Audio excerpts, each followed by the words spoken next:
you know, as economical as possible for, you know, and best results for your sampling effort, and just, you know, recognizing that every time you take a sample, you know, it's more money and more time at the other end, and things soon mount up. You know, we've already, and I suppose we've already got about 25 small bulks, and we've got half a dozen thin section morphological blocks already from what we've done just further up the transect.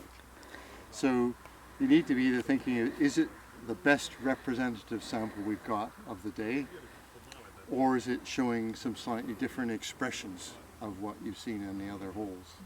So you make judgment, you basically make judgments as to what you should do. And because these deposits are, you know, relatively homogeneous, it's not like there's loads of micro lensing and so on, which, you know, there could be. There might be next door in the excavation if we had, say, an in-situ floor and things building up on it. So often small grab samples will be sufficient for this kind of thing, because you're trying to characterize the different units that you actually see. And effectively you got sort of basically five units. You've got the modern topsoil, and it's sort of lower A horizon. We've got this very thick meter or so's worth of occupation material, and you know, at this stage we don't know, but probably most of this down to at least here is not probably in situ. It's sort of post-depositional collapse of the structures. But where it starts to get darker and browner, but still has the same amount of cultural material in it, mainly fire brick, I mean, this could be the equivalent of the old topsoil, the old living surface, as it were.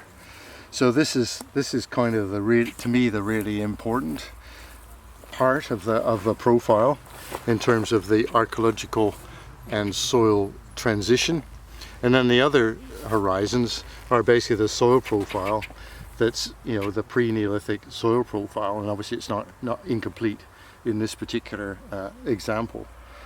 So as a rule of thumb, I would probably, you know, if I was doing this afresh, I would probably just take, for comparison, you always want to have some of the modern soil profile for comparison, for background. So, you know, this sort of size lump is perfect for a small thin section, okay?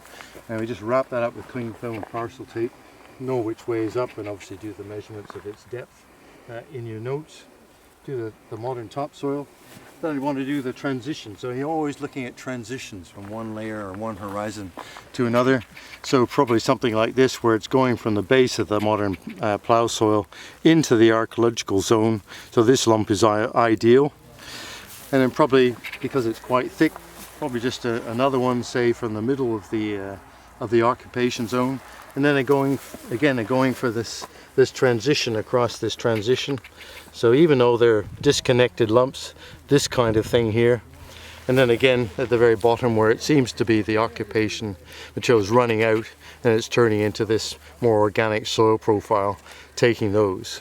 And then wherever I take these, I want to do as close as possible, get a small grab sample of the same material for the geochemistry, pH, loss of ignition, magnetic susceptibility, all those sorts of things. And you don't need a large amount, you know, literally, you know, this kind of amount, sort of a couple soup spoons full or a handful, is more than enough to do all the small bulk sampling you need. You know, it's you know, because you're using small, you know, a few grams, you know, 10 grams for pH and loss of ignition, you know, maybe 5 or 6 grams for particle size, you know, really small amounts, 50 grams to send off for ICP, multi-element analysis, that kind of thing.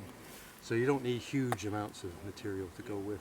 And I always try and complement, near as I can, every micromorphological block with a small bulk sample to get the other physical characteristics at that particular level. Now in this kind of profile, I mean, say you didn't have any archaeological dating or hope that you would get archaeological associations which would give you a ballpark age, and so you'll say you didn't know that this was Neolithic debris. A good thing to do is often, particularly from the upper part of the buried soil and towards the base of the buried soil, if we can get it, this is very humic, so you can usually get a date, an AMS radiocarbon date, off the humic fraction. and it needs a sort of a lump. This sort of size is perfect. So without carbon. Yeah, and it might work. Sometimes it works really well, sometimes it doesn't. And obviously it's going to be a ballpark, you know, it's not going to be a nice, it might look like a precise date, plus or minus 35, but really you need to be thinking of which part of the millennium you're in. It's, you know, late 5th millennium or whatever it happens to be is about as good as you can get. And if you're lucky, towards the base of the buried soil, you might be able to get a date. Might is the operative word that would show you that it's beginning to develop in the early Holocene. But oftentimes that's where you have to resort to OSL dating, and that's, of course, you need a trench. Really, you can do it off the cores that Mathias and Thomas will take tomorrow, but it's a lot harder to get a sacrosanct sample because you need to be able to bang the tubes horizontally into the trench face, the clean trench face, and also do Geiger counter for usually 45 minutes at each sample station to get the background radiation for comparison, so the dates are not floating, so to speak. Wait, you're going horizontal?